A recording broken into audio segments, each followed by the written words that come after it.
आज के हिंदी के टेस्ट में आज हमने संपूर्ण व्याकरण के प्रश्नों को सम्मिलित किया है, जिसमें सभी चैप्टर के प्रश्न होंगे इस वीडियो में और लगभग 310 प्रश्नों का संकलन है इसमें, जो कि 3 पार्टों में होगा। पहले पार्ट में आप 110 प्रश्नों का अध्ययन करेंगे। पहला प्रश्न है जो कि वर्णमाला से संबंधित प्रश्न है। तो निम्न में अंतःस्थ व्यंजन कौन सा है? अंतःस्थ व्यंजन, तो अंतःस्थ व्यंजन जानते हैं आप, या, रा, ला और वा, ये 4 अंतःस्थ व्यंजन होते हैं। तो इसमें देखते हैं ए राइट आंसर हो जाएगा। आगे बढ़ते हैं। निम्न में महाप्राण व्यंजन कौन सा है? देखिए महाप्राण, तो महाप्राण, इसमें जो व्यंजन है महाप्राण वो भा व्यंजन, यानी कि ए इसका राइट व्यंजन, यानी कि जो भा है वो महाप्राण व्यंजन होते हैं। महाप्राण का मतलब होता है कि किसी भी वर्ग का, जो कोई भी वर्ग है, वर्ग जैसे कि का वर्ग, चा वर्ग, इस प्रकार के जो भी वर्ग हैं, जो 5 वर्ग हैं हमारे, उन वर्ग का दूसरा, यानी कि जो खा वाला है खा, चा का छा, दूसरा वर्ण और चौथा वर्ण, और ऊष्म व्यंजन। ऊष्म व्यंजन कौन कौन से होते हैं? ऊष्म व्यंजन होते हैं तीनों सा और हा, ये ऊष्म व्यंजन कहलाते हैं। तो ये ऊष्म व्यंजन और दूसरा वर्ण और चौथा वर्ण, जैसे का, खा, गा, घा और गा, ये देखिए इसमें ये खा वर्ण और घा वर्ण, ये दूसरा ये चौथा, तो प्रत्येक वर्ग का दूसरा और चौथा वर्ण महाप्राण होता है, और जितने भी ऊष्म व्यंजन होते हैं वो महाप्राण होते हैं। नेक्स्ट प्रश्न की ओर बढ़ते हैं कि निम्न में अल्प प्राण व्यंजन कौन से कहलाते हैं? तो अल्प प्राण, यानी कि ये जो वर्ण दिए गए हैं इनमें अल्प प्राण वर्ण कौन सा है? तो अल्प प्राण जो है इसमें है गा। अधिक जो महाप्राण होते हैं वो दूसरा और चौथा, प्रत्येक वर्ग का दूसरा और चौथा वर्ण होता है, जबकि अल्प प्राण जो व्यंजन होते हैं वो होते हैं पहला, यानी कि पहला, तीसरा और पांचवा, यानी कि वर्ग का पहला, तीसरा और पांचवा। जैसे कि का वर्ग है तो का के बाद खा छोड़ दो गा, गा तीसरा होगा, घा छोड़ दो इंगा। ये तीनों वर्ग अल्प प्राण होंगे। और इसमें जो अंतःस्थ व्यंजन है, अंतःस्थ व्यंजन भी, जो अंतःस्थ व्यंजन होते हैं या, रा, ला और वा, ये अंतःस्थ व्यंजन भी अल्प प्राण होते हैं, बाकी के महाप्राण होते हैं। आगे बढ़ते हैं। चौथा प्रश्न है कि निम्न में अघोष वर्ण कौन सा है? अब अघोष की बात आती है, घोष और अघोष। तो यहाँ पर घोष वर्ण जो है वो पा है, यानी कि बी इसका राइट आंसर होता है। अब घोष वर्ण कौन कौन से कहलाते हैं? जो अघोष वर्ण होते हैं, अघोष वर्ण होते हैं, देखिए वर्ग का पहला और दूसरा, जैसे का वर्ग है, का पहला और दूसरा वर्ग, ये प्रत्येक वर्ग का जो 5 वर्ग हैं हमारे, जो कचट तप है, का, चा, टा, ता और पा, इस कचट तप से हम वर्ग मानते हैं। कचट तप, कचट तप से का वर्ग, चा वर्ग, टा वर्ग, ता वर्ग और पा वर्ग, इन वर्गों के पहले और दूसरे वर्ण ये अघोष वर्ण कहलाते हैं।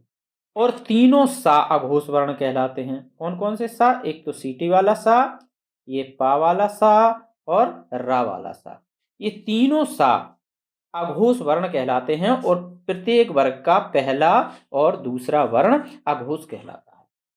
अगले प्रश्न की ओर बढ़ते हैं। अब है घोष वर्ण कौन कौन से होते हैं?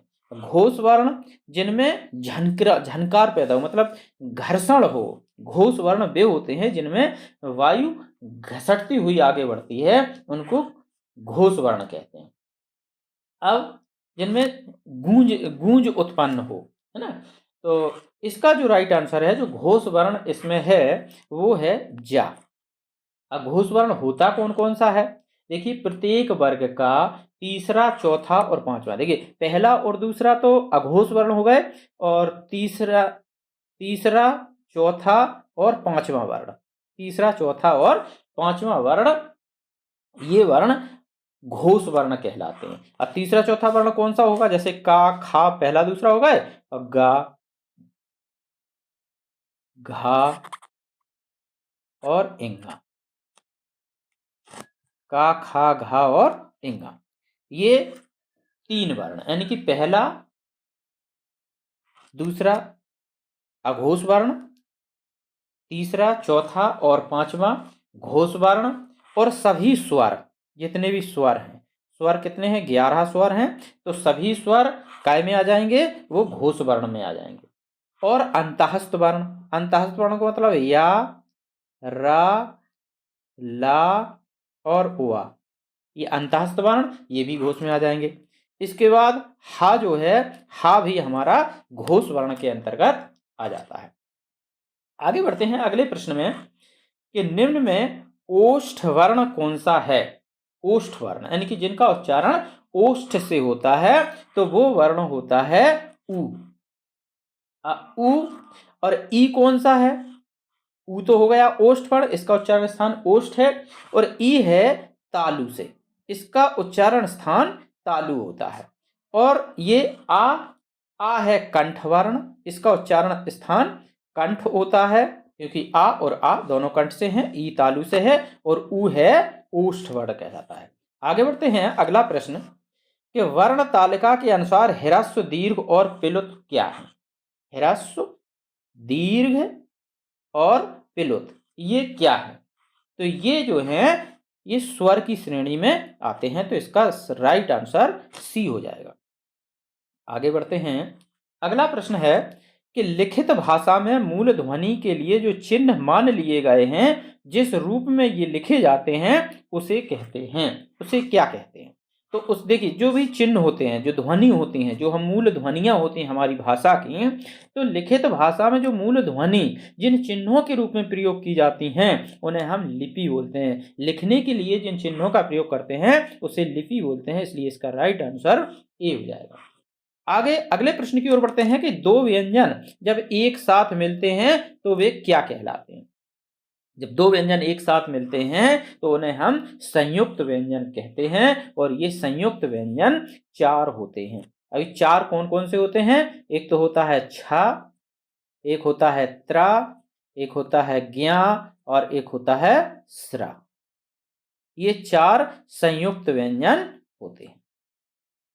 ये दो व्यंजनों के योग से बनते हैं। जैसे छा है, छा बनता है आपका का और सा से, इन दोनों से के मेल से छा क्षत्रिय का बनता है। त्रा बनता है ता और रा, ये त्रा बनता है। ज्ञा बनता है जा और या, इसलिए इसको कभी कभी हम जिया भी बोलते हैं, ज्ञा की बजाय जिया बोलते हैं। और स्रा बनता है ये वाला सा, सीटी वाला सा जिसको बोलते हैं ये, और प्लस रा। इन दोनों के योग से, ये दो व्यंजनों के योग से बनने वाले व्यंजनों को हम संयुक्त व्यंजन कहते हैं। आगे बढ़ते हैं कि निम्न में कंठ वर्ण कौन से हैं? कंठ वर्ण बताना है हमें कि निम्न में कंठ वर्ण कौन से हैं।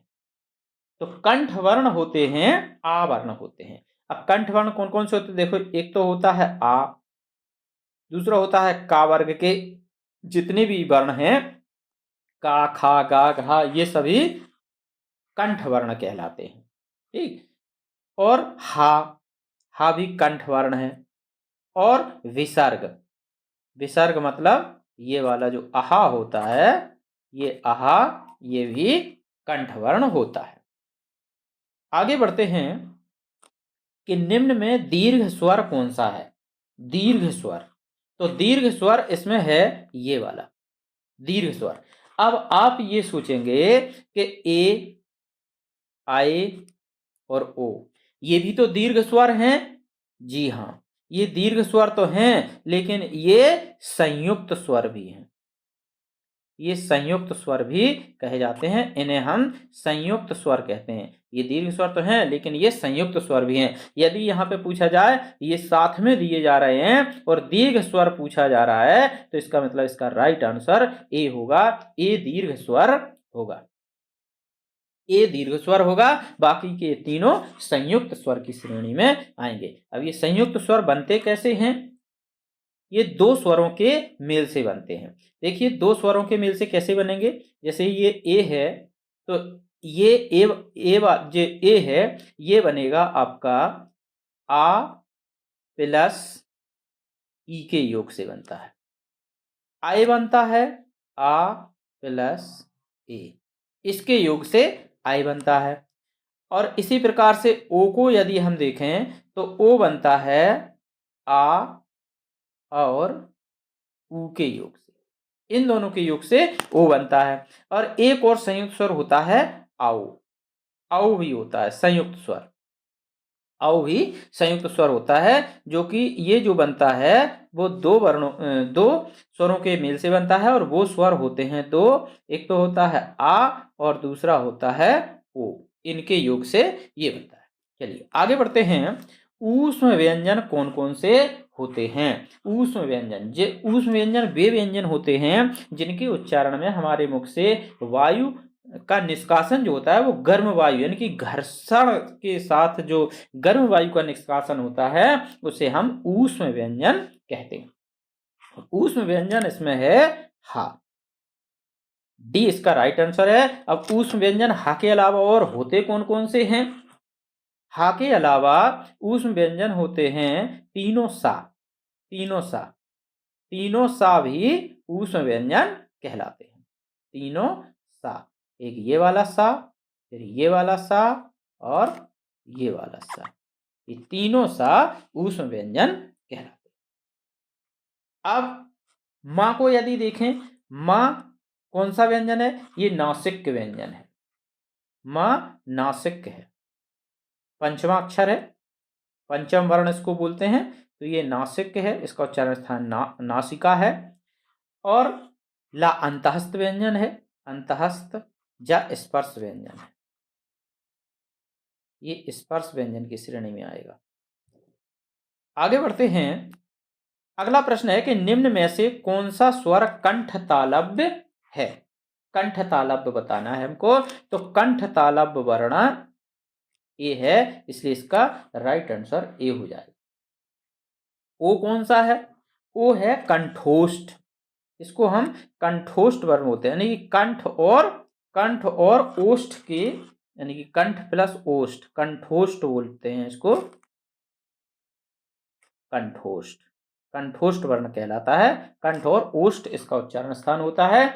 और ये जो ई है ये तालव्य वर्ण कहलाता है, ये तालु इसका उच्चारण स्थान होता है, तालव्य वर्ण होता है। और बड़ा आ ये कंठ, कंठ होता है, यानी कि इसका जो उच्चारण स्थान है वो कंठ है, ये कंठ उच्चारण स्थान है।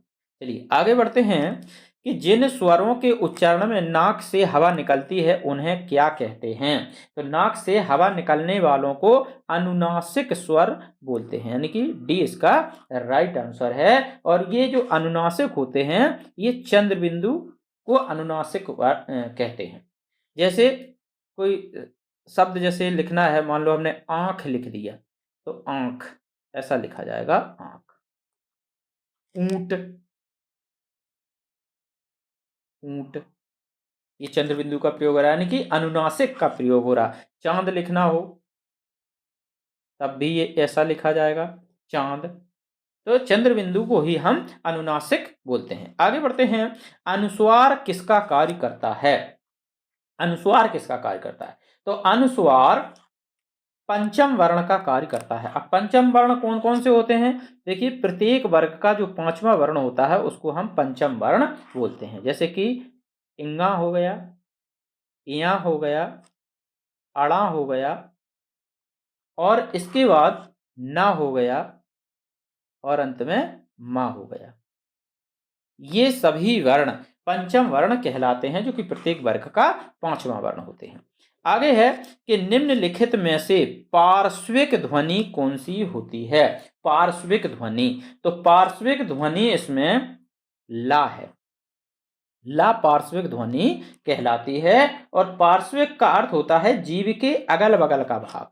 जो पार्श्विक का अर्थ होता है वो होता है जीव के अगल बगल वाला हिस्सा जो होता है अगल बगल के भाग होता है अगल बगल का जीभ का, उसको हम पार्श्विक बोलते हैं। आगे बढ़ते हैं कि हिंदी स्वरों का वर्गीकरण जब भी, यानी कि जब जीभ के भाग के आधार पर किया जाता है तो निम्नलिखित में से कौन सा भेद इसके अंतर्गत आएगा। यानी कि हिंदी स्वरों का वर्गीकरण जब जीभ के भाग के आधार पर किया जाता है तो वे कौन से कहे जाते हैं। तो वे कहे जाते हैं विवृत स्वर। जब जीभ के आधार पर प्रयोग किए जाते हैं तो वे विवृत स्वर कहे जाते हैं। और ये विवृत स्वर जो होता है वो आ होता है, आ होता है। और इसका मतलब ये होता है कि मुखाकृति, जो मुखाकृति है उसके आधार पर स्वरों का वर्गीकरण किया जाता है। अब वर्गीकरण होता है तो वो होता है, एक तो होता है संवृत और एक विवृत। संवृत स्वर और विवृत स्वर। तो संवृत स्वर जैसे एक नंबर पर आ जाता है संवृत, संवृत, है ना। तो संवृत स्वर, असंवृत स्वर एक नंबर पे हैं, ये होते हैं छोटी ई, बड़ी ई, छोटा ऊ और बड़ा ऊ, ये होते हैं संवृत स्वर। दूसरे नंबर पे आते हैं अर्ध संवृत स्वर। इसमें आते हैं ए और ओ, ये दो अर्ध संवृत में होते हैं स्वर। तीसरे नंबर पर आता है विवृत स्वर। विवृत स्वर कौन कौन से होते हैं, ये होता है जो कि इसमें पूछा गया है, ये वाला, यानी कि ये होता है आ, ये विवृत स्वर के अंतर्गत आता है। और चौथा होता है अर्ध विवृत। अब अर्ध विवृत में कौन कौन से होते हैं, एक तो होता है ये छोटा वाला आ, एक होता है ओ ध्वनि जो होती है, जो कि ना तो पूरी तरह आ होता है ना पूरी तरह ओ होता है, ओ बोलते हैं इसको। और एक होता है आए और आओ, ये सभी स्वर अर्ध विवृत के अंतर्गत आते हैं। अगला है प्रश्न कि निम्नलिखित में से कौन सा संयुक्त स्वर नहीं है। संयुक्त स्वर कौन सा नहीं है, तो देखिए ये तीनों जो हैं ये संयुक्त स्वर हैं, केवल बड़ा ऊ संयुक्त स्वर नहीं है। ये संयुक्त स्वर वो स्वर होते हैं जो दो स्वरों के मेल से बनते हैं। आगे है कि हिंदी वर्णमाला में व्यंजनों की संख्या कितनी है। तो हिंदी वर्णमाला में व्यंजनों की संख्या 33 है। जब भी आपसे ये पूछा जाता है कि हिंदी वर्णमाला में व्यंजन कितने हैं तो आपको 33 ही बताना है। यदि पूछा जाए कि हिंदी वर्णमाला में कुल कितने व्यंजन हैं, देखिए कुल कितने व्यंजन हैं, तो कुल व्यंजन हैं 39। कुल 39 व्यंजन हैं। दो अयोगवाह हैं। अयोगवाह दो कौन कौन से हैं, एक अनुस्वार और दूसरा विसर्ग, यानी कि अंग और आहा, ये अयोगवाह कहलाते हैं। और स्वर होते हैं 11। हिंदी में 11 स्वर हैं। तब ये सारे मिलकर के 52 वर्ण हो जाते हैं हमारी हिंदी वर्णमाला में। आगे बढ़ते हैं कि व्यंजन को स्वर रहित लिखने के लिए किस चिन्ह का उपयोग किया जाता है।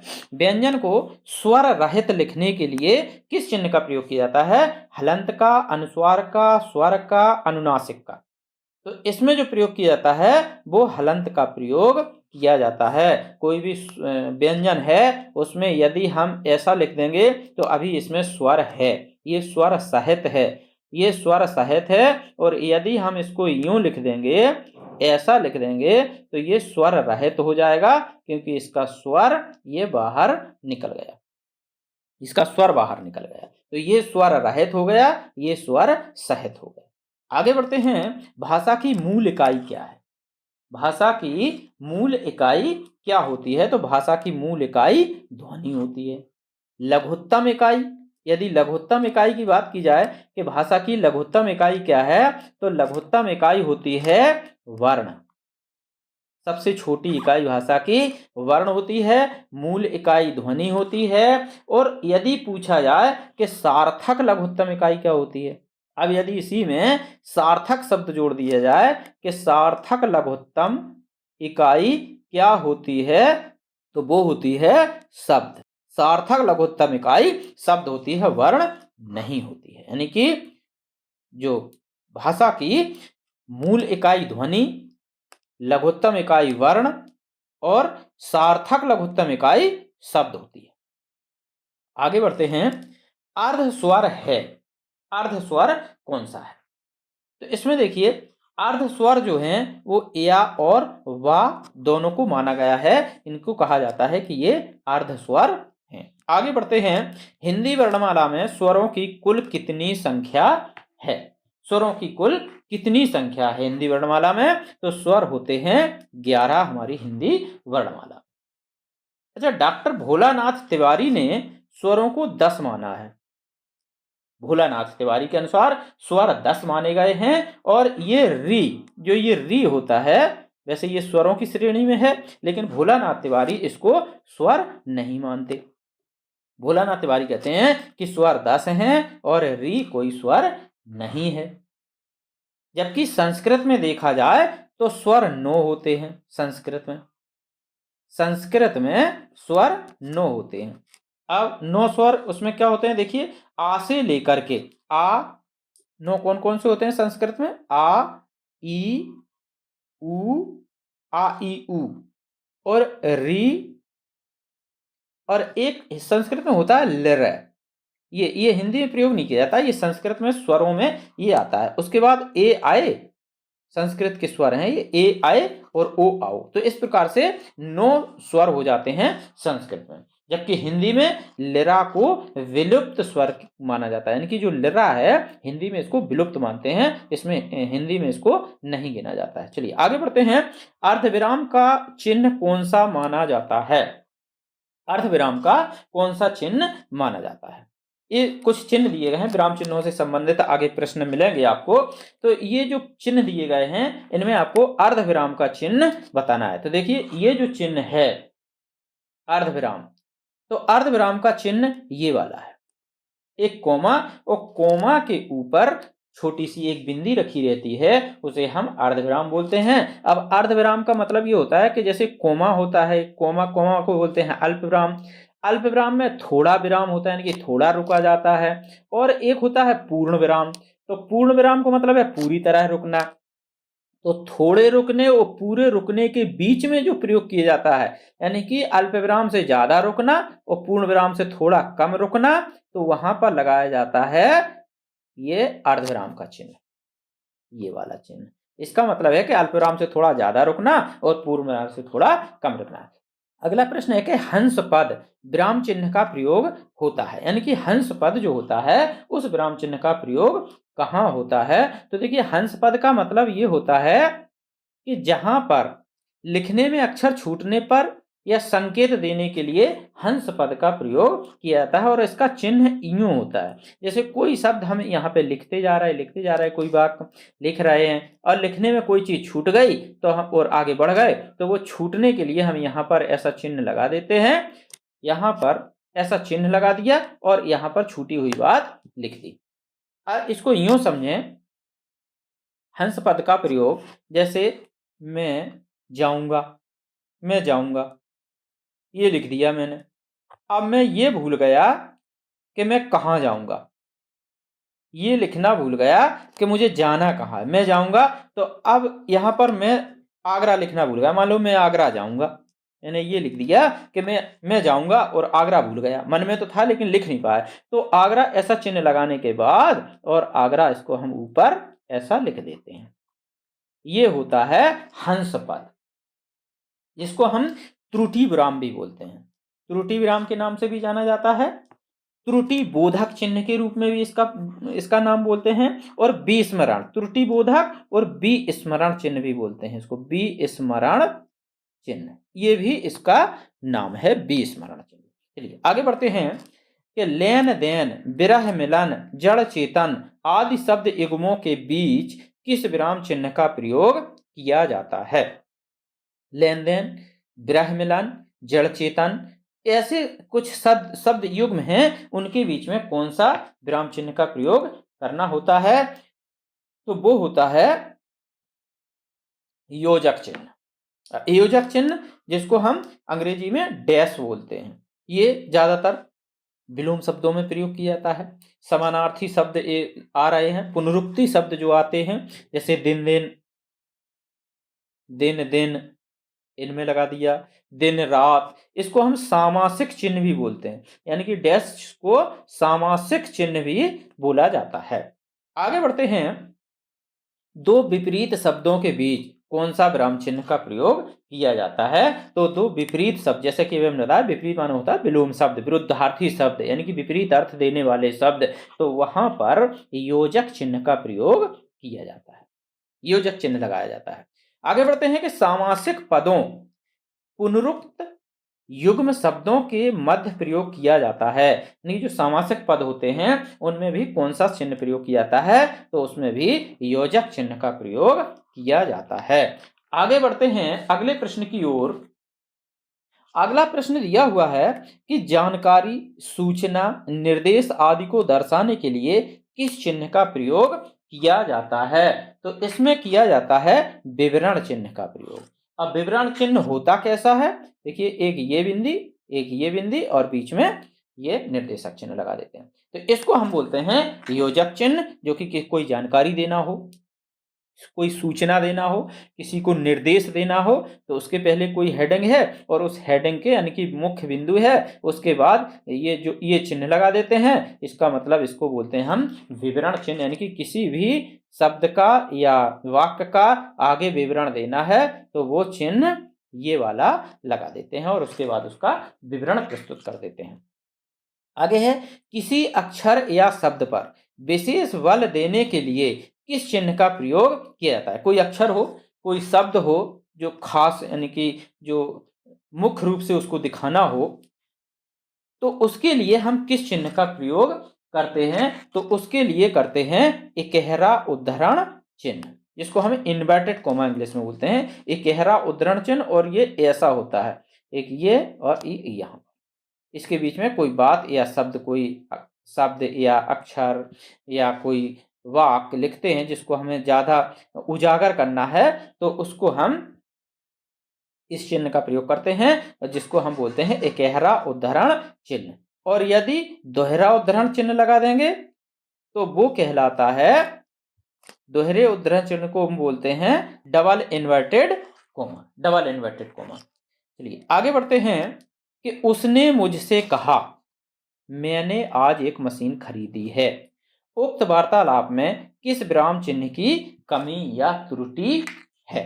त्रुटि हमें बताना है कि इसमें कोई विराम चिन्ह छूटा हुआ है। उसने मुझसे कहा मैंने आज एक मशीन खरीदी है, तो इसमें जो चिन्ह लगेगा वो ये यहाँ पर थोड़ा मिसप्रिंट होगा, ये वाला चिन्ह है जिसको हम निर्देशक चिन्ह बोलते हैं। तो ये वाला चिन्ह यहाँ पर लगेगा कहा के आगे, यानी कि उसने मुझसे कहा, उसके बाद निर्देशक चिन्ह और फिर डबल इन्वर्टेड कोमा, क्योंकि डबल इन्वर्टेड कोमा का मतलब होता है ज्यों की त्यों बात को कहना किसी की, उसको डबल इन्वर्टेड कोमा में उसको घेर देते हैं। ये जो चिन्ह होता है, ये डैश का जो चिन्ह होता है, ये डैश चिन्ह ये योजक चिन्ह से थोड़ा लंबा होता है। योजक चिन्ह छोटा होता है लेकिन डैश चिन्ह थोड़ा सा लंबा होता है, बस यही दोनों में अंतर होता है। आगे बढ़ते हैं। ये जो चिन्ह दिया गया है बराबर, ये चिन्ह जो दिया हुआ है विराम चिन्ह प्रयुक्त होता है। ये कहाँ प्रयुक्त होता है? तो ये इसका प्रयोग होता है तुल्यता सूचक, यानी कि बराबर कोई भी तुलना करनी हो, यानी कि दो चीजन में दिखाना हो समानता, तो वहां पर इस तुल्यता सूचक चिन्ह का प्रयोग किया जाता है। आगे है अनुस्वार का चिन्ह कौन सा होता है? अनुस्वार का चिन्ह, तो अनुस्वार का चिन्ह होता है स्वर के ऊपर बिंदी लगी या स्वर के पहले बिंदी लगी, स्वर के आगे बिंदी लगी, स्वर के ऊपर चंद्र बिंदु लगी। तो देखिए ये इसका राइट आंसर ए हो जाएगा, स्वर के ऊपर बिंदी। जैसे ये स्वर हो गया, इसके ऊपर ये बिंदी लगा दी, इसका मतलब इसको हम अनुस्वार बोलेंगे। स्वर के पहले तो बिंदी लगती नहीं है, स्वर के आगे दो बिंदी लगेंगे, उसको हम विसर्ग बोलते हैं। ये दो बिंदी लग गई, इसको विसर्ग बोलेंगे। और स्वर के ऊपर चंद्र बिंदु रख दी, यदि हमने चंद्र बिंदु रख दी तो उसका मतलब होता है, चंद्र बिंदु का मतलब होता है अनुनासिक, इसको हम अनुनासिक बोलते हैं। आगे बढ़ते हैं कि हर्ष, शोक, घृणा, आश्चर्य जैसे भावों को व्यक्त करने के लिए किस चिन्ह का प्रयोग किया जाता है? विस्मयादिबोधक, अर्धविराम, अल्पविराम, विवरण चिन्ह। तो इसका राइट आंसर है विस्मयादि बोधक चिन्ह का प्रयोग किया जाता है और विस्मयादि बोधक चिन्ह ये होता है, यानी कि एक ऊपर ये पूर्ण विराम और उसके नीचे एक छोटी सी बिंदी, उसको हम बोलते हैं विस्मयादि बोधक चिन्ह। आगे बढ़ते हैं कि दुरात्मा में कौन सा उपसर्ग लगा हुआ है। अब ये कुछ प्रश्न उपसर्ग से संबंधित हैं, सभी चैप्टरों को इसमें सम्मिलित किया गया है। आपको संपूर्ण व्याकरण के सभी प्रश्न यहाँ पर हल करने को मिलेंगे। तो यहाँ पर अब जो प्रश्न हैं वो हैं उपसर्ग और प्रत्यय से संबंधित। तो इसमें है कि दुरात्मा में कौन सा उपसर्ग लगा हुआ है। क्या दुर लगा है, दुर लगा है, दुरा लगा है, दू लगा है। तो इसका जो राइट आंसर हो जाएगा वो हो जाएगा दुर उपसर्ग लगा हुआ है। इस ये दुर, ये वाला दुर है, हलंत लगा हुआ है इसमें, ये उपसर्ग है, ये वाला नहीं है। चलिए आगे बढ़ते हैं कि सुहावना, लिखाई व छलिया में निहित प्रत्यय के लिए सही विकल्प का चयन कीजिए। देखिए प्रत्यय वो शब्दांश होते हैं जो किसी शब्द के अंत में जुड़ते हैं। अंत में जो शब्दांश जुड़ते हैं और उस शब्द का अर्थ बदल देते हैं वो शब्द प्रत्यय कहलाते हैं। और किसी शब्द के प्रारंभ में जो शब्दांश जुड़ते हैं, यानी कि शब्द का जो भाग जो प्रारंभ में जुड़ते हैं, यानी कि प्रारंभ में जो जुड़ते हैं उन्हें हम उपसर्ग कहते हैं। जो प्रारंभ में जुड़ते हैं उन्हें उपसर्ग कहते हैं और जो अंत में जुड़ते हैं उन्हें प्रत्यय कहते हैं। तो यहाँ पे प्रश्न ये है कि सुहावना, लिखाई और छलिया, इन तीनों में इनमें से कौन सा विकल्प सही है जो तीनों में प्रत्यय बताने हैं। देखिए सुहावना में क्या बना प्रत्यय लगा, लिखाई में आई प्रत्यय और छलिया में या प्रत्यय, ये छांटना है हमको। तो इसका जो राइट आंसर हो जाएगा वो देखिए सुहावना, तो बना प्रत्यय इसमें नहीं है, बाकी आई तो है या भी है। आवना, आवना प्रत्यय तो है सुहावना में, लेकिन खाई, खाई इसमें प्रत्यय नहीं है, या इसमें भी नहीं है। सी वाला देखते हैं कि आवना, तो आवना प्रत्यय तो बिल्कुल सही है, इसमें आई प्रत्यय भी सही है और यह प्रत्यय भी सही है। तो इसलिए इसका जो राइट आंसर हो जाएगा वो सी हो जाएगा, यानी कि सुहावना में आवना प्रत्यय लगा हुआ है, लिखाई में आई प्रत्यय लगा हुआ है, छलिया में या प्रत्यय लगा हुआ है, इसलिए इसका राइट आंसर सी हो जाएगा। नेक्स्ट प्रश्न है कि समीप, छोटा तथा गौण के अर्थ में कौन सा उपसर्ग प्रयोग किया जाता है। तो ये किया जाता है उप उपसर्ग जो है वो इनके अर्थ में प्रयोग किया जाता है। उप कहीं लग जाता है तो समीप के लिए भी उप का प्रयोग करते हैं। अगर किसी को छोटा दिखाना हो तो उप का प्रयोग होता है। गौण दिखाने के लिए भी उपसर्ग का प्रयोग किया जाता है। आगे प्रश्न है कि क्रिया अथवा धातु के अंत में प्रत्यय प्रयुक्त होकर जो शब्द बनता है उसे क्या कहते हैं। यानी कि किसी क्रिया के अंत में जो प्रत्यय लगाया जाता है उसे हम कौन सा प्रत्यय कहते हैं। देखिए वो प्रत्यय कहलाते हैं किर्दंत प्रत्यय। जो किसी क्रिया के अंत में लगते हैं उन्हें बोलते हैं हम किर्दंत प्रत्यय। अब और कुछ होते हैं कृत प्रत्यय, कृत प्रत्यय और कृदंत प्रत्यय। तो कृत प्रत्यय क्रिया अथवा धातु के अंत में लगाए जाते हैं, उन्हीं को हम कृत प्रत्यय बोलते हैं और उनसे बने शब्दों को किर्दंत बोलते हैं। यानी कि जो प्रत्यय क्रिया अथवा धातु के अंत में लगाए जाते हैं उन्हें हम कृत प्रत्यय बोलते हैं, कृत प्रत्यय। और बिन से बने शब्द, यानी कि उन कृत प्रत्यय को के बनने से जो शब्द बनते हैं लगाने से उन्हें हम बोलते हैं किर्दंत। उन्हीं शब्दों को हम किर्दंत बोलते हैं। और एक तद्धित प्रत्यय होते हैं। तो तद्धित प्रत्यय क्या होते हैं, संज्ञा या सर्वनाम या विशेषण के अंत में जो प्रत्यय प्रयोग किए जाते हैं उन्हें हम बोलते हैं तद्धित प्रत्यय। तद्धित प्रत्यय, तद्धित प्रत्यय बोलते हैं। और उनसे बने जो शब्द होते हैं उन प्रत्ययों से उन्हें बोलते हैं तद्धितांत। यानी कि तद्धितांत, तद्धितांत यानी कि तद्धित के अंत में तद्धितांत बोलते हैं और कृत प्रत्यय के अंत को किर्दंत बोलते हैं। तो इसका राइट आंसर बी हो जाएगा। चलिए नेक्स्ट प्रश्न है कि निम्नलिखित में से किस शब्द में उपसर्ग और प्रत्यय का एक साथ प्रयोग किया गया है। यानी कि उपसर्ग भी उसमें लगा हो और प्रत्यय भी लगा हो तो ऐसा शब्द कौन सा है। तो देखिए सबसे पहले हम भारतीय को देखते हैं। तो इसमें देखो भारतीयता पहला शब्द है भारतीयता। तो इसमें मूल शब्द तो हो गया भारतीय, मूल शब्द भारतीय हो गया और भारतीय, और प्रत्यय हो गया ता, ता प्रत्यय हो गया इसमें। अब इसमें उपसर्ग तो है नहीं है। अभिमानी को यदि हम देखें तो इसको यदि हम खंडित करें तो अभी हो गया, अभी प्लस मान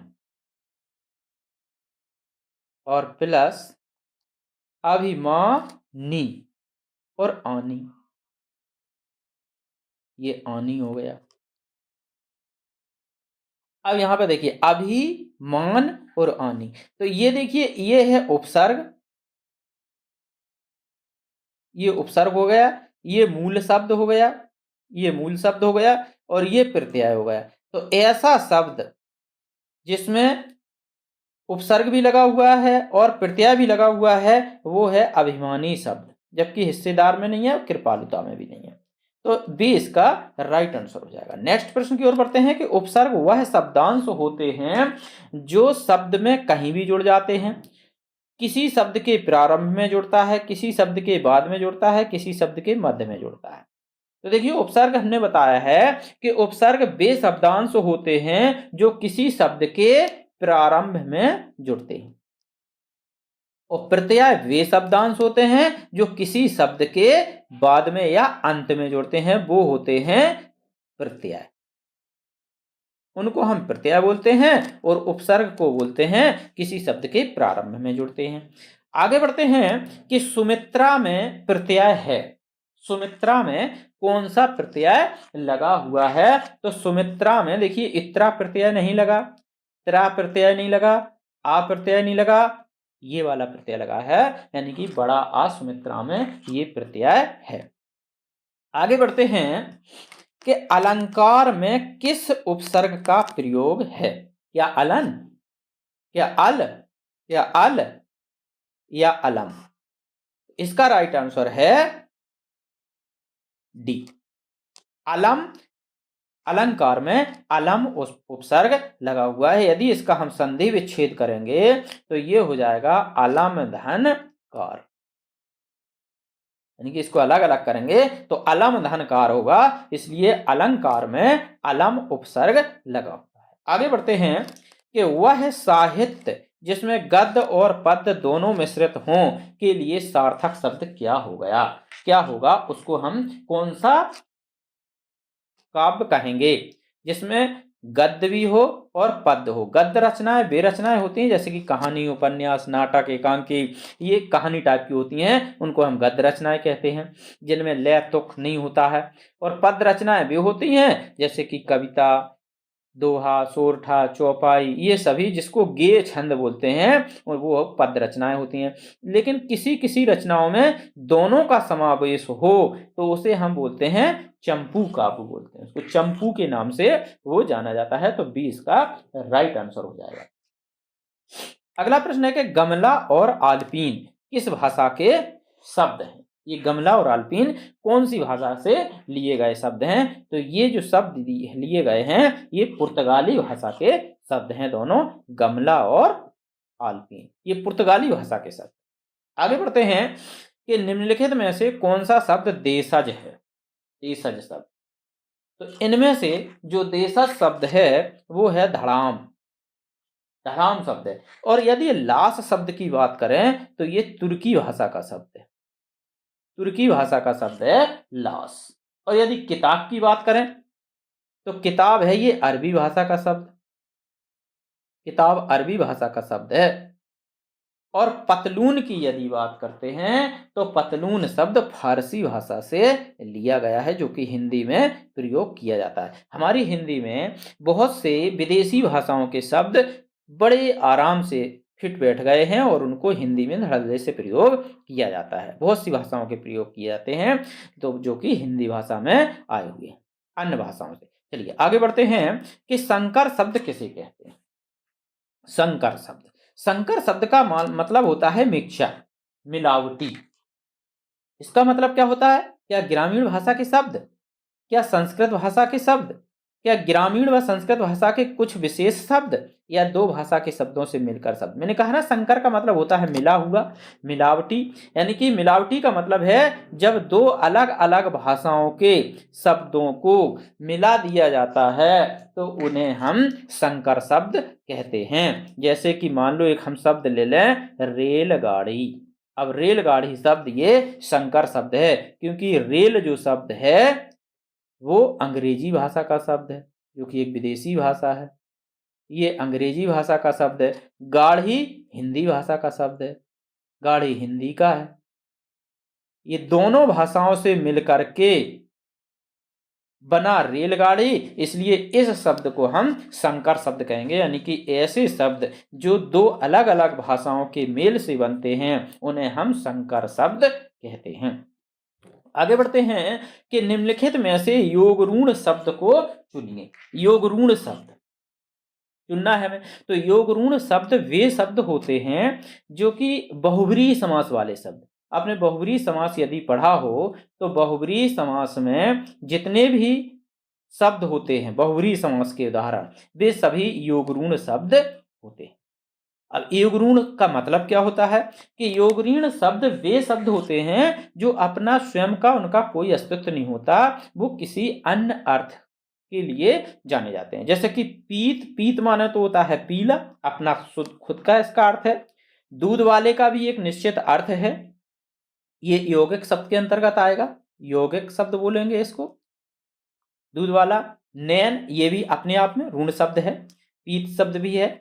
अब बचता है चक्रपाणी। चक्रपाणी का अपना कोई अर्थ नहीं होता है।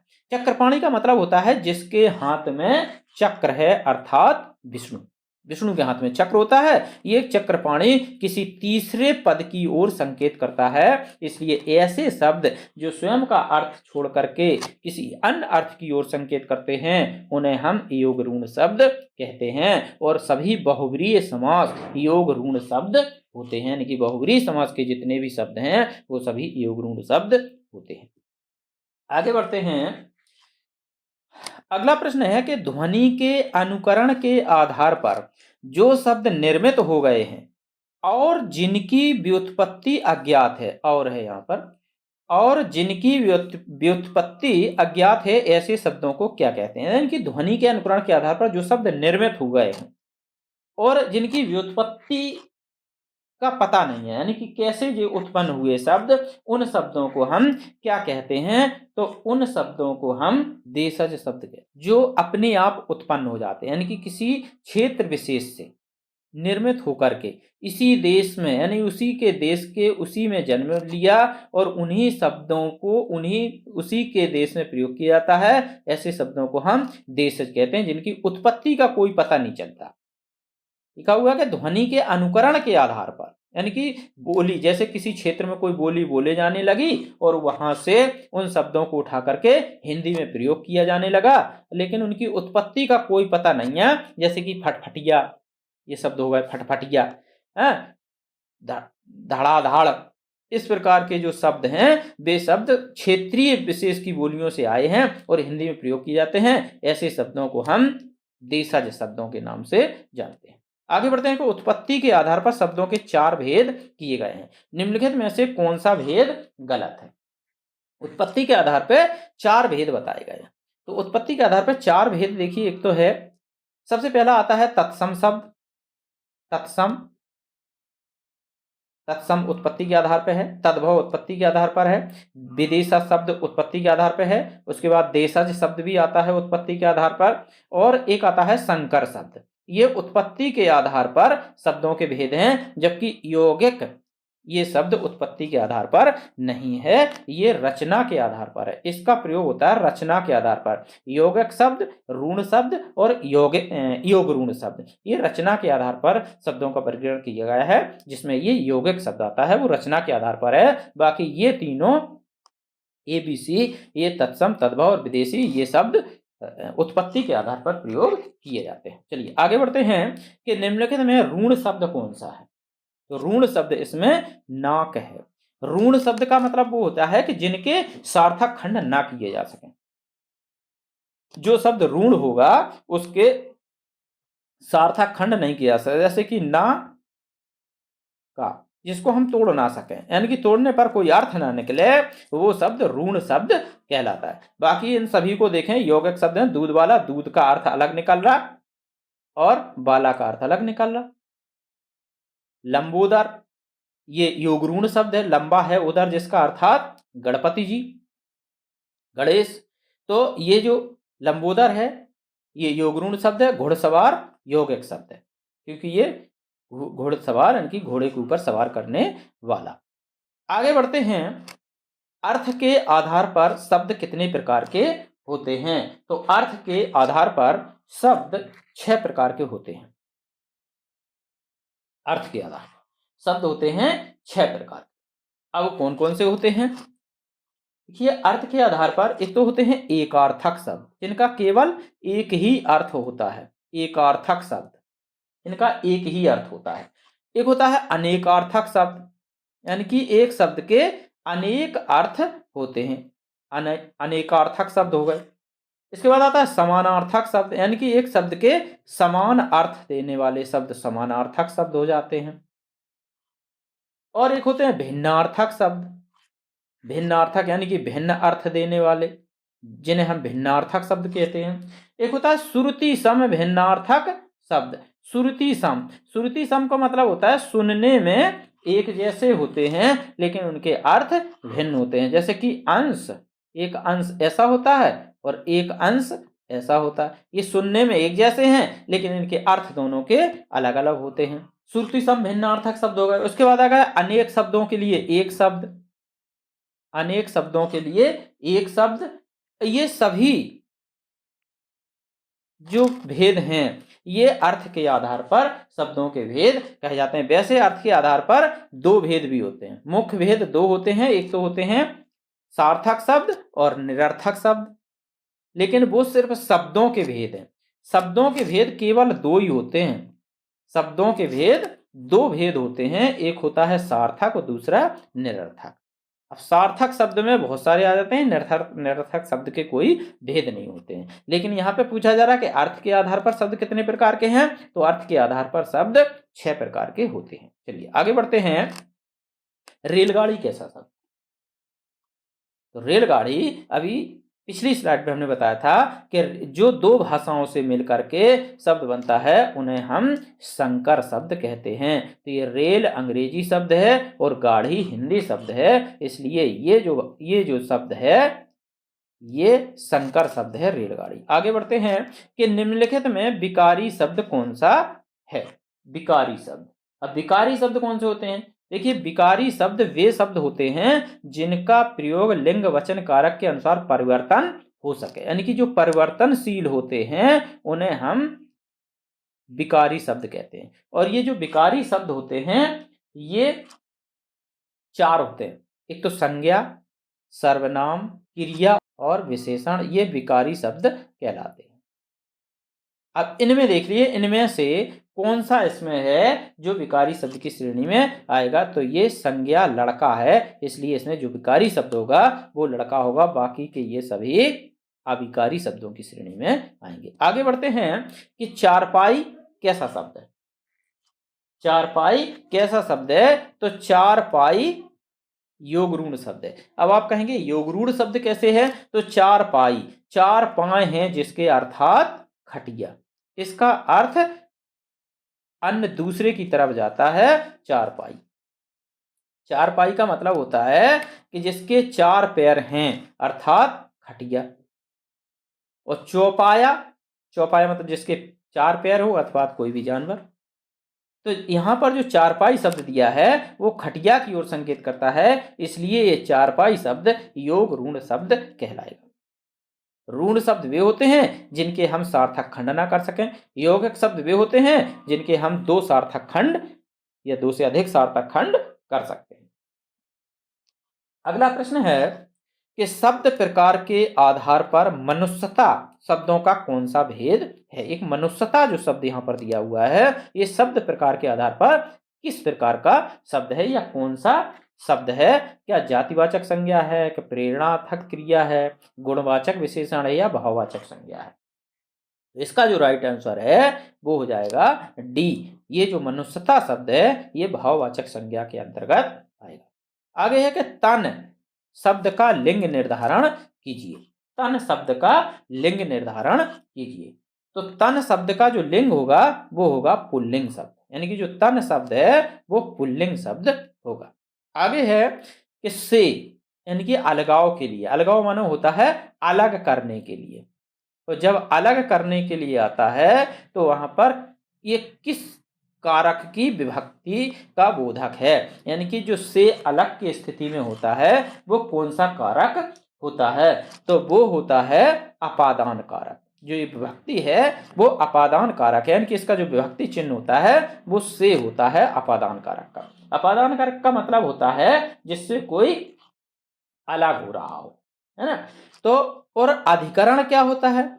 अधिकरण का जो प्रसर्ग होता है, जो कारक चिन्ह होते हैं वो होते हैं में, पे और पर। ये होता है अधिकरण। और यदि संप्रदान का देखें तो संप्रदान का मतलब होता है को के लिए। इसका जो कारक चिन्ह होता है वो होता है को के लिए। कर्ता ने कर्म को करण से संप्रदान के को के लिए, इस कार से जो पूरे कारक चिन्ह दिए गए हैं तो संप्रदान होता है को के लिए। और कर्म, कर्म का चिन्ह होता है को। कर्ता ने कर्म को, इसका कारक चिन्ह को होता है। लेकिन इसका जो राइट आंसर है वो है अपादान। अपादान कारक का होता है से, यानी कि अलगाव की स्थिति में। आगे बढ़ते हैं कि वाक्यों का वर्गीकरण कितने आधारों पर किया जाता है? तो वाक्यों का वर्गीकरण जो किया जाता है वो दो आधारों पर किया जाता है। अब वो दो आधार हैं कौन कौन से? देखिए, पहला आधार होता है अर्थ के आधार पर। जो वाक्यों का वर्गीकरण किया जाता है वो पहला होता है अर्थ के आधार पर, और दूसरा जो होता है वो होता है रचना के आधार। दूसरा रचना के आधार पर होता है। पहला होता है अर्थ के आधार पर, दूसरा रचना के आधार पर होता है। आगे बढ़ते हैं अगले प्रश्न की ओर कि इनमें से कौन सा शब्द भाववाचक संज्ञा नहीं है? इनमें से कौन सा शब्द भाववाचक संज्ञा का उदाहरण नहीं है? तो इसमें देखिए, भाववाचक संज्ञा सोना नहीं है। बाकी मनाही, खुशी, विद्वता ये भाववाचक संज्ञा के उदाहरण हैं। केवल सोना नहीं है, ये सोना द्रव्यवाचक संज्ञा है। ये द्रव्यवाचक संज्ञा के अंतर्गत आएगा। आगे बढ़ते हैं। अगला प्रश्न है कि दूध शब्द कौन सी संज्ञा का उदाहरण है? दूध शब्द कौन सी संज्ञा का उदाहरण है? द्रव्यवाचक का है, भाववाचक का है, समूहवाचक का है, या जातिवाचक का है? तो दूध शब्द जो है वो द्रव्यवाचक संज्ञा का होता है। जितने भी तरल पदार्थ होते हैं, धातुएं होती हैं, वो सभी द्रव्यवाचक संज्ञा के अंतर्गत आते हैं। आगे बढ़ते हैं कि लड़का किस प्रकार की संज्ञा है? तो लड़का जो है जातिवाचक संज्ञा है, और यहीं पे यदि लड़के का नाम होता तो फिर वो व्यक्तिवाचक संज्ञा हो जाती, जबकि लड़का संपूर्ण जाति का बोध करा रहा है, इसलिए यहाँ पर जातिवाचक संज्ञा है लड़का। आगे बढ़ते हैं कि भाववाचक संज्ञा कितने प्रकार के शब्दों से बनती है? भाववाचक संज्ञा कितने प्रकार के शब्दों से बनती है? तो भाववाचक संज्ञा 5 प्रकार के शब्दों से बनती है।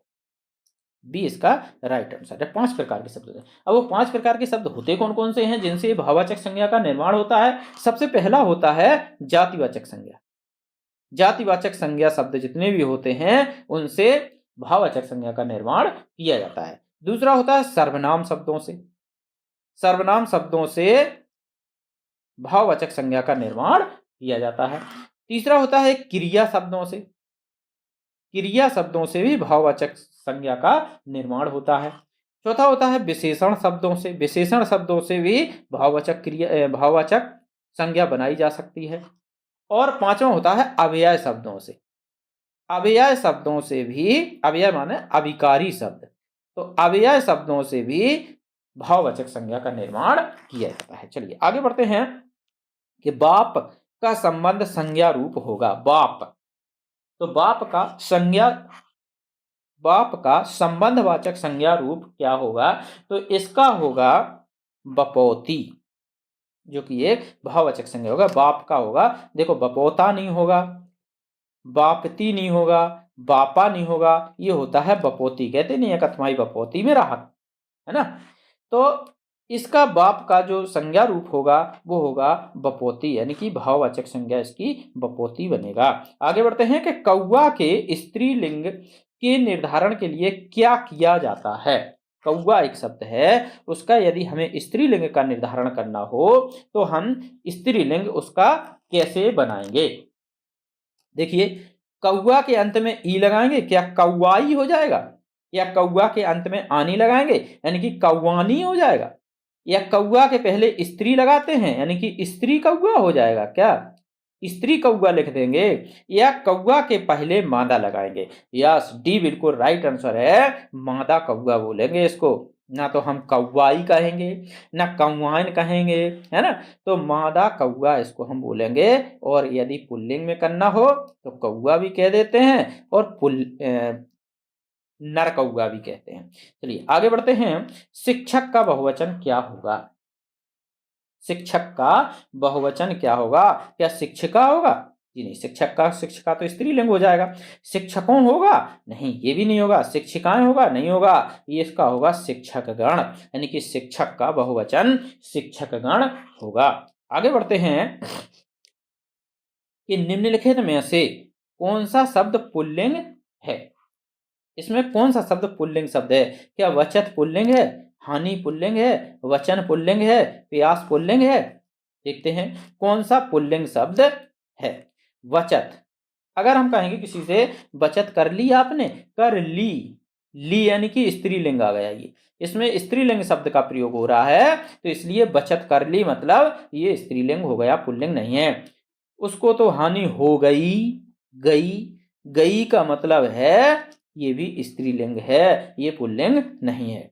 वचन दे दिया, प्यास लगी है, यानी कि प्यास लगी है ये भी स्त्रीलिंग हो गया, लेकिन वचन दे दिया ये पुल्लिंग है, इसमें दिया आ गया, वचन दिया, वचन दे दिया, है ना। तो ये पुल्लिंग की तरफ इशारा करता है, इसलिए इसका राइट आंसर सी हो जाएगा। आगे बढ़ते हैं कि पानी शब्द का वचन क्या है। पानी शब्द का क्या वचन है, क्या एक वचन है, सदा एक वचन है, बहुवचन है, सदा बहुवचन है। इसमें से आपको बताना है कि पानी कैसा शब्द है वचन के स्तर से।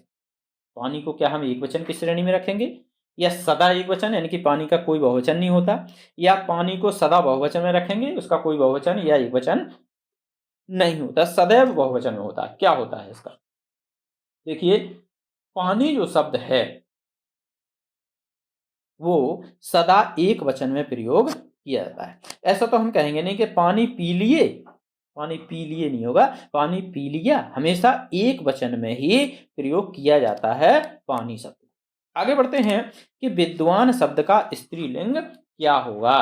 तो विद्वान शब्द का स्त्रीलिंग जो होगा वो विदुषी होगा, विद्वती नहीं होगा, विद्वांस नहीं होगा, विद्योत्मा नहीं होगा, ये विदुषी होगा। आगे बढ़ते हैं, वह अगले साल आएगा।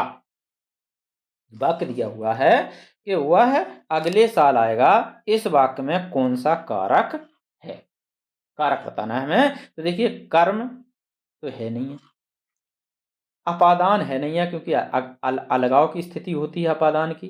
कर्म में को आएगा परसार लेकिन है नहीं है। संबंध किसी से बिठाया नहीं जा रहा, तो यहाँ पर है अधिकरण कारक। ये अधिकरण कारक के अंतर्गत आएगा। मैं पे पर इसका परसर्ग होता है, यानी कि कारक चिन्ह होता है। वह अगले साल आएगा, यहाँ पे मैं का लोप है, यानी कि वह अगले साल में आएगा, यानी कि अगले साल में आएगा वह। तो यहाँ पर अधिकरण कारक का प्रयोग हो रहा है। रामू सीनू से सुंदर है, रामू सीनू से सुंदर है, इस वाक्य में कौन सा कारक है। तो इसमें अपादान कारक है। रामू सीनू से सुंदर है, इसका मतलब इसमें अपादान, अपादान अलग क्या हो रहा। देखिए जब भी किसी को बढ़ा चढ़ा के या किसी के साथ तुलना करके उससे अलग दिखाने की कोशिश की जाएगी। रामू सीनू से सुंदर है, रामू से सीनू को अलग किया जा रहा है, अलग की स्थिति यहाँ पर बन रही है, अलगाव हो रहा है, इसलिए इस वाक्य में अपादान कारक होगा। आगे है कि ठीक समय पर आ जाना में कौन सा कारक है। ठीक समय पर आ जाना, इसमें कौन सा कारक है। देखिए ठीक समय पर, अब पर में पे, ये 3 कारक चिन्ह होते हैं जो कि ये होते हैं अधिकरण के। इसलिए इसका राइट आंसर ये पर जो शब्द आया है ये इसका परसर्ग होता है, यानी कि कारक चिन्ह होता है। कारक चिन्ह को ही हम परसर्ग बोलते हैं। तो ये अधिकरण का जो कारक चिन्ह होता है वो पर है, इसलिए यहाँ पर राइट आंसर बी हो जाएगा। आगे बढ़ते हैं कि बच्चे बस से पाठशाला जाते हैं के द्वारा। देखिए बस से पाठशाला जाते हैं तो द्वारा आ रहा है इसमें, यानी कि से या के द्वारा। तो पाठशाला जाते हैं किससे जाते हैं, बस से जाते हैं, तो से के द्वारा ये होता है करण कारक। करण कारक का जो चिन्ह होता है वो होता है से और के द्वारा, से के द्वारा। ये परसर्ग चिन्ह होते हैं करण कारक के। आगे बढ़ते हैं, कुर्सी पर मास्टर जी बैठे हैं। इसमें कौन सा, इस वाक्य में कुर्सी जो शब्द है उसके साथ किस कारक चिन्ह का प्रयोग किया गया है? तो यहां पर देखिए पर का प्रयोग किया है, और पर जो होता है वो अधिकरण कारक होता है। मैं पे पर अधिकरण का होता है, इसलिए इसका राइट आंसर डी हो जाएगा। आगे बढ़ते हैं कि जिसके द्वारा कर्ता कोई काम करता है उसे क्या कहते हैं? जिसके द्वारा कर्ता कोई काम करता है, जिसके द्वारा, किसी के द्वारा जो कर्ता काम करता है उसको हम क्या कहते हैं? तो वो होता है करण कारक, यानी इसका चिन्ह होता है से या फिर के द्वारा। ये दो चिन्ह होते हैं, इसलिए कर्ता के लिए, कर्ता ने जिसके द्वारा कोई कार्य किया, जैसे राम साइकिल से जा रहा है, तो किससे जा रहा है? साइकिल से जा रहा है। कर्ता ने किसके द्वारा कार्य किया? साइकिल के द्वारा कार्य किया, तो इसलिए यहाँ पर करण कारक होता है कर्ता का द्वारा जो कार्य करता है। आगे बढ़ते हैं कि वाक्य में काम करने वाले को क्या कहते हैं? वाक्य में जो काम करता है उसको हम कर्ता कहते हैं, क्योंकि कोई भी वाक्य हो उसमें एक कर्ता अवश्य होता है, एक जिसको हम उद्देश्य भी बोलते हैं। कर्ता और उद्देश्य एक ही बात होता है, यानी कि कोई भी वाक्य होगा उसमें उद्देश्य अवश्य होगा और एक विधेय होता है, यानी कि जाके आएंगे आगे उससे संबंधित प्रश्न, तब उसमें चर्चा करेंगे। तो जो कर्ता होता है ना वही उद्देश्य होता है, और वाक्य में जो काम करने वाला होता है उसी को हम कर्ता कहते हैं। आगे बढ़ते हैं कि जिस पर क्रिया का प्रभाव पड़े उसे हम क्या कहते हैं? जिस पर क्रिया का प्रभाव पड़े, तो क्रिया पर प्रभाव पड़ने वाले को हम कर्म कहते हैं, यानी कि जिस पर क्रिया का प्रभाव पड़े। तो कर्ता ने कर्म को, अब जिस पर प्रभाव पड़ रहा है, ये क्रिया से संबंधित प्रश्न है। जैसे कि एक अकर्मक क्रिया होती है, एक सकर्मक क्रिया होती है। तो अकर्मक क्रिया का मतलब होता है जिसमें कोई कर्म नहीं होता है, सीधा प्रभाव किस पर पड़ता है? कर्ता पर पड़ता है।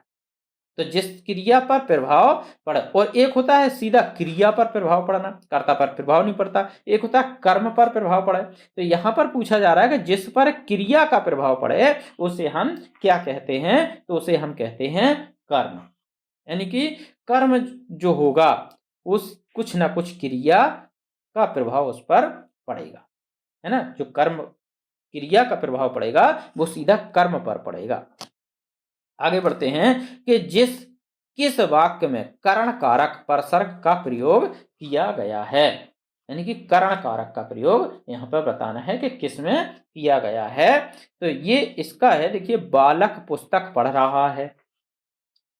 अब सबसे पहले तो ये पता होना चाहिए कि करण कारक का परसर्ग चिन्ह क्या होता है। सोहन जयपुर गया, किसान दिन रात मेहनत करता है, हम नाक से सांस लेते हैं, सांस।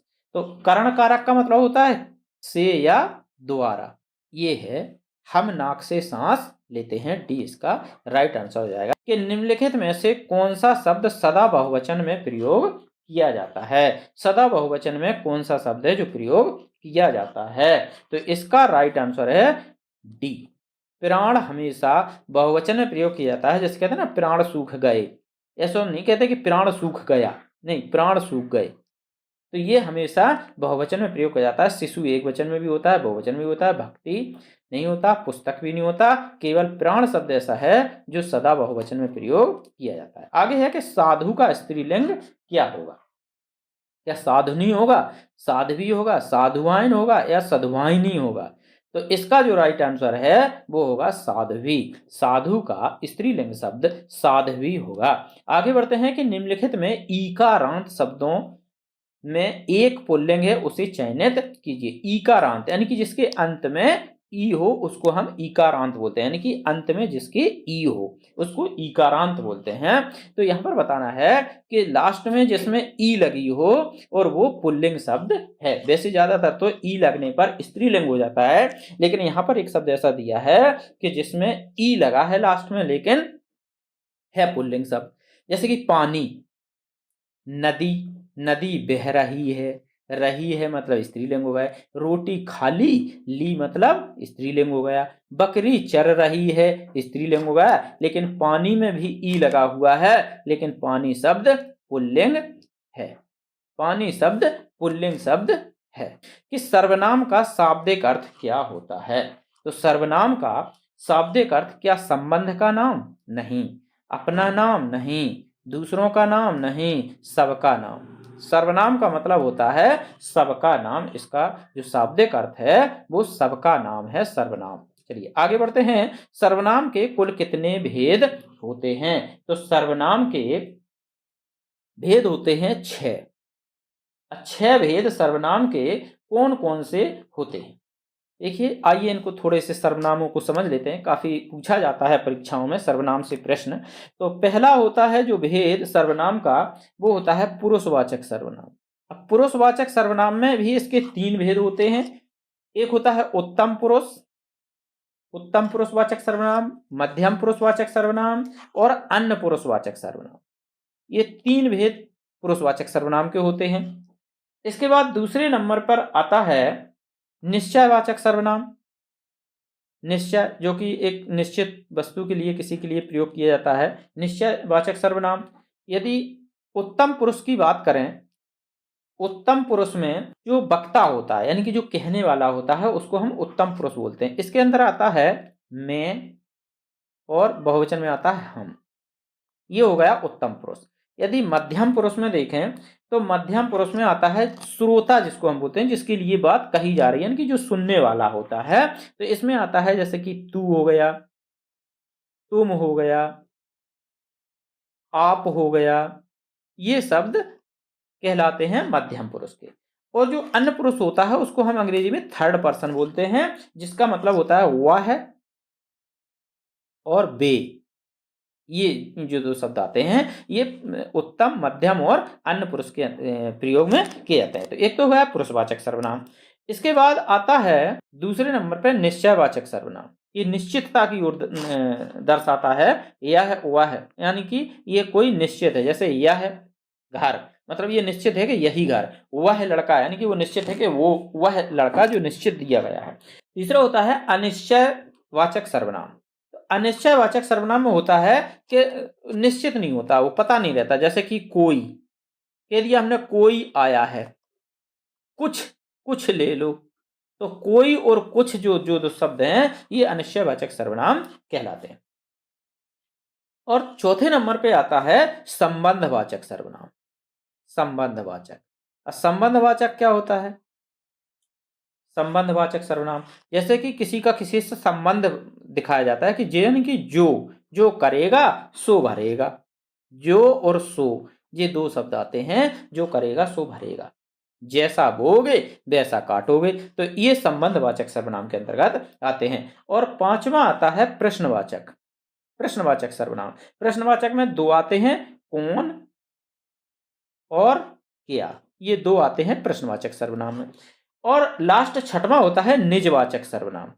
जो छठवां होता है वो होता है निजवाचक सर्वनाम। जैसे कि अपने आप, आपसे आप ही आप, यानी कि जो स्वयं के लिए प्रयोग किया जाता है वो होता है निजवाचक सर्वनाम। तो आगे बढ़ते हैं।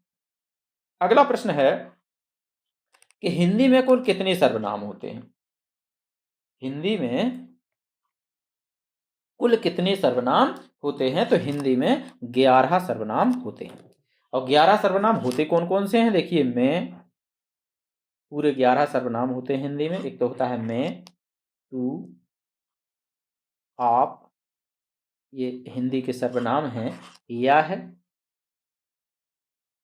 मैं, तू, आप, यह, वह, ये हिंदी के 11 सर्वनाम होते हैं। वह, जो, सो, तो, कोई, कुछ, कौन, क्या, ये पूरे 11 सर्वनाम हिंदी में प्रयोग किए जाते हैं। चलिए आगे बढ़ते हैं। अगला प्रश्न है कि रेखांकित शब्द के आधार पर पुरुषवाचक सर्वनाम के भेद का सही विकल्प चुनना है। ये रेखांकित जो शब्द है जिसके नीचे रेखा खिंची हुई है, उस शब्द को हमें ये बताना है कि पुरुषवाचक सर्वनाम के किस भेद का है ये। वह कल मुझसे मिलने आएगी, जो वह शब्द है, वह शब्द पुरुषवाचक सर्वनाम के कौन से भेद का है? क्या मध्यम पुरुष का है, संबंधवाचक सर्वनाम का है, उत्तम पुरुष का है, या अन्य पुरुष का है? तो ये थर्ड पर्सन का है, इसलिए इसका राइट आंसर डी हो जाएगा, यानी कि वह मुझसे मिलने आएगी, यानी कि कल आएगी। तो ये वह जो है अन्य पुरुष के अंतर्गत आएगा और ये पुरुषवाचक सर्वनाम है। आगे बढ़ते हैं। वे भ्रष्टाचार के प्रबल विरोधी थे, उक्त वाक्य में सर्वनाम कौन सा है? वे भ्रष्टाचार के प्रबल विरोधी थे, तो इसमें उक्त जो वाक्य दिया गया है उसमें सर्वनाम का कौन सा प्रकार प्रयोग किया गया है? तो ये प्रयोग किया गया है पुरुषवाचक सर्वनाम। और पुरुषवाचक सर्वनाम का जो होता है वो अन्य पुरुषवाचक सर्वनाम प्रयोग किया गया है। इसका अन्य पुरुषवाचक सर्वनाम का बहुवचन वे। अन्य पुरुषवाचक का सर्वनाम का एक वचन में होता है वह है और बहुवचन में होता है वे। तो ये अन्य पुरुषवाचक सर्वनाम के अंतर्गत आएगा। आगे बढ़ते हैं कि उत्तम पुरुष सर्वनाम के किस भेद का एक प्रकार है? तो उत्तम पुरुष सर्वनाम के जो भेद है वो पुरुषवाचक सर्वनाम का एक भेद है, यानी कि पुरुषवाचक सर्वनाम के अंतर्गत ही उत्तम पुरुष आता है। उत्तम पुरुष, मध्यम पुरुष और अन्य पुरुष। चलिए आगे बढ़ते हैं कि आप भला तो जग भला में रेखांकित शब्द जो आप दिया गया है, इसमें सर्वनाम कौन सा है? तो इसमें जो सर्वनाम है वो निजवाचक सर्वनाम है। आप भला तो जग भला। आप भला मतलब अपने आप से ही कहा जा रहा है कि आप भला तो जग भला, यानी कि स्वयं भला तो सब भला। तो इसमें जो प्रयोग किया गया है वो निजवाचक के लिए आप का प्रयोग किया गया है। अगला प्रश्न है कि जो सर्वनाम शब्द वक्ता, श्रोता अथवा किसी अन्य व्यक्ति के लिए प्रयोग किए जाते हैं वो क्या कहलाते हैं? तो वो कहलाते हैं पुरुषवाचक सर्वनाम। वक्ता जो होता है वो उत्तम पुरुष कहलाता है, जो वक्ता होता है वो उत्तम पुरुष होता है, और जो श्रोता होता है वो मध्यम पुरुष होता है, और जो अन्य पुरुष होता है कि अन्य व्यक्ति के लिए जो बात कही जाती है वो अन्य पुरुष कहलाता है। आगे बढ़ते हैं कि निम्न में प्रश्नवाचक सर्वनाम कौन सा है? तो प्रश्नवाचक सर्वनाम इसमें है कौन। जो, सो नहीं है, जो और सो, कोई, ये नहीं है, ये कौन प्रश्नवाचक सर्वनाम है। आगे बढ़ते हैं कि निम्नलिखित में सर्वनाम है, कौन सा सर्वनाम है? पहाड़ है, नदी है, आप है, घर है। तो इसमें जो राइट आंसर है वो है सी यानी कि आप इसमें सर्वनाम है, और ये मध्यम पुरुषवाचक सर्वनाम है। पुरुषवाचक के अंतर्गत आएगा ये, मध्यम पुरुषवाचक सर्वनाम है। जो श्रोता जिसको हम बोलते हैं वो मध्यम वाचक सर्वनाम होता है, और उसी के अंतर्गत ये आप आ रहा है यहाँ पे। आगे बढ़ते हैं कि संज्ञा का भेद नहीं होता। संज्ञा का इनमें से कौन सा भेद नहीं होता है?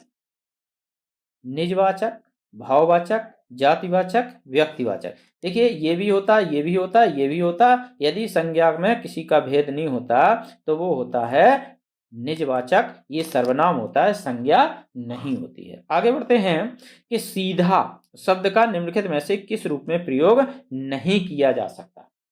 सीधा एक शब्द है, इसमें ये जो शब्द दिए गए हैं उनमें किस में प्रयोग नहीं किया जा सकता? इसका जो उत्तर है वो है सर्वनाम, यानी कि सीधा का प्रयोग सर्वनाम में नहीं किया जा सकता। बाकी संज्ञा के लिए किया जा सकता है, विशेषण के लिए किया जा सकता है, क्रिया विशेषण के लिए किया जा सकता है, केवल सर्वनाम के लिए सीधा शब्द का प्रयोग नहीं किया जा सकता। आगे है कि निम्न वाक्य में सर्वनाम के रूप में क्या प्रयोग किया गया है? ऐसा भी हो सकता है। एक वाक्य दिया है कि ऐसा भी हो सकता है, इसमें सर्वनाम के किस रूप का प्रयोग किया गया है? तो इसका जो है ऐसा है, हो है कि ऐसा है कि भी है कि सकता है। तो इसमें जो सर्वनाम है वो कौन सा है इनमें से? तो इनमें जो सर्वनाम है वो है ऐसा। और ऐसा सर्वनाम जो होता है वो होता है संबंधवाचक सर्वनाम के अंतर्गत आता है। संबंधवाचक सर्वनाम, संबंधवाचक सर्वनाम के अंतर्गत आएगा ऐसा। आगे बढ़ते हैं कि जो करेगा सो भरेगा। तो जो और सो दो शब्द दिए गए हैं, ये किस प्रकार के सर्वनाम हैं? तो इसमें हमें सर्वनाम छांटना है, तो ये हैं संबंधवाचक सर्वनाम। जो और सो, जैसा करेगा वैसा भरेगा, जो करेगा सो भरेगा, ऐसा है वैसा है, इस प्रकार के शब्द संबंधवाचक सर्वनाम के अंतर्गत आते हैं। आगे है कि यह मकान मेरे भाई का है, जो रेखांकित शब्द है, इसमें ये जो यह है वो क्या है? तो ये है संकेतवाचक सर्वनाम विशेषण, यानी कि संकेतवाचक सर्वनाम विशेषण है यह। ये संकेतवाचक के अंतर्गत आएगा और ये निश्चयवाचक के अंतर्गत आता है। जो संकेतवाचक होता है उसी को हम निश्चयवाचक भी बोलते हैं, इसी को निश्चयवाचक भी बोलते हैं। चलिए आगे बढ़ते हैं कि रागिनी अत्यंत सुंदर है, वाक्य में कौन सा शब्द विशेषण है? रागिनी अत्यंत सुंदर है, क्या रागिनी है, क्या अत्यंत है, क्या सुंदर है, क्या है? इनमें से कौन सा शब्द विशेषण है? तो इसमें जो सुंदर शब्द है वो विशेषण है, यानी कि जो शब्द जिसकी विशेषता बताई जाती है वो होता है विशेष। जिसकी विशेषता बताई जाए उसको हम विशेष बोलते हैं और जो विशेषता बताई जाए उसे हम विशेषण बोलते हैं। तो देखिए विशेषता किसकी बताई जा रही है? विशेषता बताई जा रही है रागिनी की, तो रागिनी हो गया विशेष। अब विशेषता रागिनी की क्या बताई जा रही है? तो रागिनी सुंदर है, ये उसकी विशेषता बताई जा रही है, इसलिए सुंदर हो जाएगा विशेषण। तो यहाँ पर जो राइट आंसर हो जाएगा वो सी हो जाएगा। चलिए आगे बढ़ते हैं कि कश्मीरी सेब सिंदूरी लाल होता है, वाक्य में रेखांकित शब्द विशेषण के किस भेद के अंतर्गत आएगा? कश्मीरी सेब सिंदूरी लाल होता है, तो सिंदूरी, तो सिंदूरी पे लगा हुआ है, ये सेव के थोड़ा सा खिसक गया है, ये सिंदूरी पे लगा हुआ है, जो रेखांकित भाग है वो सिंदूरी शब्द में है। तो सिंदूरी जो शब्द है वो किस विशेषण की ओर संकेत करता है? क्या गुणवाचक विशेषण है, सार्वनामिक विशेषण है, परिमाणवाचक विशेषण है या प्रविशेषण है? तो इसका जो राइट आंसर हो जाएगा वो हो जाएगा सी, ये प्रविशेषण है। प्रविशेषण वे विशेषण शब्द होते हैं जो विशेषण की भी विशेषता बताते हैं। कश्मीरी सेव कैसा है? लाल होता है, लेकिन उन्होंने कह दिया सिंदूरी लाल होता है, यानी कि लाल की भी विशेषता, लाल की भी विशेषता है कि वो सिंदूरी है। तो जब विशेषण, वैसे विशेषण शब्द तो लाल है इसमें, क्योंकि सेव कैसा है? सेव लाल है। और लाल की भी उनने विशेषता बता दी, तो जो विशेषण की विशेषता बताता है उसको हम प्रविशेषण कहते हैं। आगे बढ़ते हैं कि ऋषि की गाय बहुत दूध देती है, वाक्य में रेखांकित शब्द किस विशेषण का उदाहरण है? तो ऋषि की गाय बहुत दूध देती है, बहुत शब्द पे रेखांकित है, वो ऊपर खिसक गया है, बहुत शब्द में रेखांकित है, तो इस बहुत शब्द को किस विशेषण के उदाहरण के रूप में इसको रखेंगे? तो इसका जो राइट आंसर हो जाएगा वो हो जाएगा परिमाणवाचक। परिमाणवाचक, बहुत दूध देती है, परिमाणवाचक है, क्योंकि मात्रा के ऊपर यानी कि नाप तोल के ऊपर इसको दिखाया जा रहा है, इसलिए ये परिमाणवाचक विशेषण के अंतर्गत आएगा। किस प्रकार के विशेषण में दो प्राणियों, वस्तुओं इत्यादि के गुण दोष अथवा विशेषता की तुलना कर एक को दूसरे से बढ़ा चढ़ाकर यानी कि श्रेष्ठ बताया जाता है, वो कौन सा विशेषण होता है? तो वो विशेषण सार्वनामिक होता है, क्या मूलावस्था होती है विशेषण की, या चापलूसी करना होता है, या उत्तरावस्था होती है? तो वो विशेषण की उत्तरावस्था होती है, उसको हम उत्तरावस्था विशेषण के अंतर्गत रखते हैं, जहां पर दो प्राणियों, वस्तुओं आदि के गुण दोषों की तुलना की जाए और एक को एक दूसरे से बढ़ा चढ़ाकर बताया जाए, उसे हम उत्तरावस्था विशेषता कहते हैं। तो विशेषण की तीन अवस्थाएं होती हैं, पहली होती है मूलावस्था, मूलावस्था, मूलावस्था, और दूसरी होती है उत्तरावस्था, उत्तरावस्था, और तीसरी होती है उत्तमा अवस्था। उत्तमा अवस्था जैसे अंग्रेजी में गुड, बेटर, बेस्ट होता है, उसी प्रकार से यहाँ पे भी विशेषण की अवस्थाएं होती हैं। एक तो होती है मूल अवस्था, एक होती है उत्तर अवस्था, और एक होती है जैसे अच्छा, अच्छा और उससे अच्छा और सबसे अच्छा, मतलब एक दूसरे की जहां पर तुलना की जाए या एक दूसरे को बढ़ा चढ़ाकर बताया जाता है, वो उत्तरावस्था कहलाती है। आगे बढ़ते हैं कि कोई शब्द में कौन से विशेषण का बोध होता है। तो कोई शब्द में सार्वनामिक विशेषण का बोध होता है। आगे बढ़ते हैं, क्रिया के मूल रूप को क्या कहते हैं। क्रिया के मूल रूप को क्या कहते हैं? क्या रूप कहते हैं, शब्द कहते हैं, पद कहते हैं या धातु कहते हैं? तो क्रिया के मूल रूप को हम धातु कहते हैं। क्रिया के मूल रूप को धातु कहते हैं क्योंकि धातु से ही क्रिया बनती है। आगे बढ़ते हैं कि निम्न में प्रेरणार्थक क्रिया कौन सी है। तो निम्न में प्रेरणार्थक क्रिया यानी कि किसी को प्रेरित करने की क्रिया को हम प्रेरणार्थक क्रिया कहते हैं। जैसे कि गिराना, गिराना ये प्रेरणार्थक क्रिया है। अब यदि चमकना होता तो चमकाना यदि होता तो वो प्रेरणार्थक क्रिया होता। उठना का उठाना प्रेरणार्थक क्रिया होगी। देना का दिलवाना, है ना, नहीं दिलाना, दिलाना ये होगी प्रेरणार्थक क्रिया। चलिए आगे बढ़ते हैं, निम्न में सकर्मक क्रिया कौन सी है। तो इसमें जो सकर्मक क्रिया है वो है लिखना। सकर्मक क्रिया लिखना क्यों है, मुस्कुराना क्यों नहीं है? क्योंकि सकर्मक क्रिया वो होती है जिसका प्रभाव कर्म, कर्म जिसके साथ होता है, यानी कि क्रिया के साथ कर्म यदि जुड़ा होगा तो वो सकर्मक क्रिया होगी। और कर्म यदि नहीं होगा यानी कि उसका प्रभाव कर्म पर पड़ता ही नहीं है, सीधा कर्ता पे पड़ेगा, वो अकर्मक क्रिया कहलाएगी। कैसे?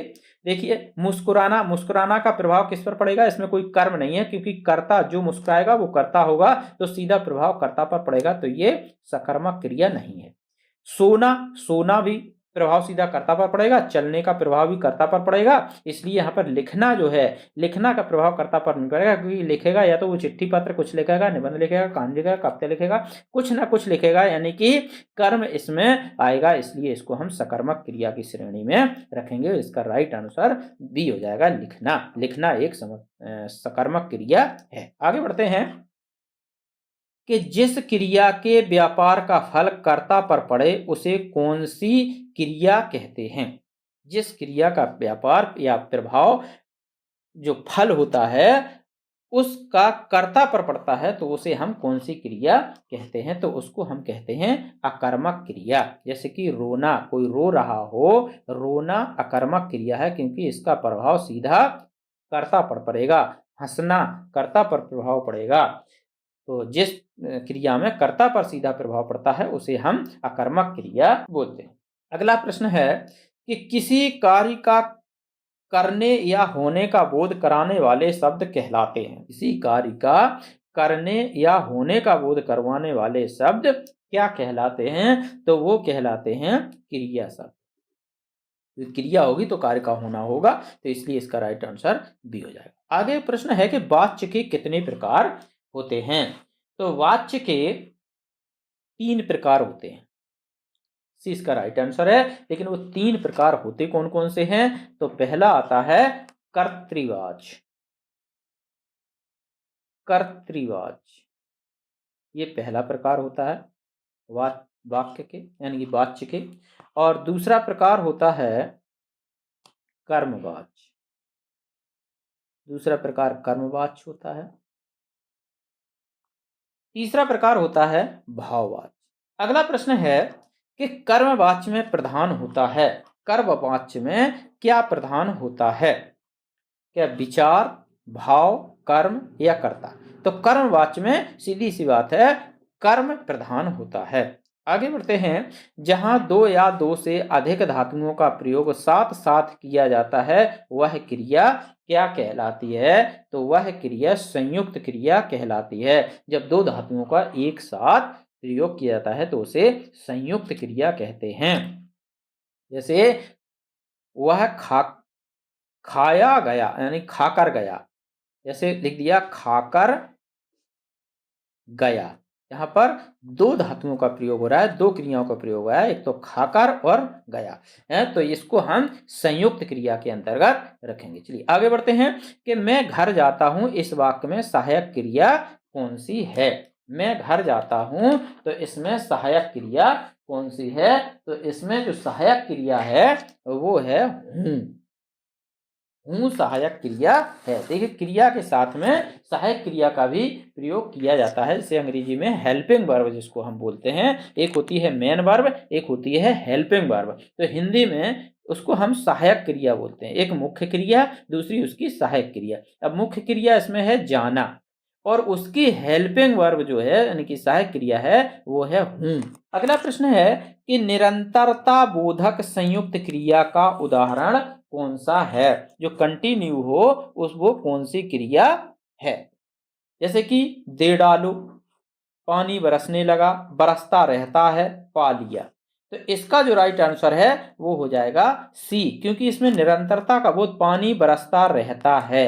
रहता है मतलब लगातार कार्य जारी है।